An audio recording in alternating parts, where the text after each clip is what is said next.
আমাকে মেরো না, মনে করে আমাকে মারলে আমার বাবা মাঝে মারা যাবে।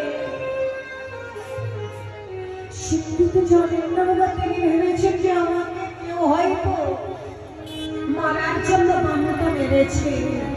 বলে আমাকে এমন করে মেরে ফেলো না, আমাকে এমন করে বলবে আমার বাবা মাঝে মারা যাবে।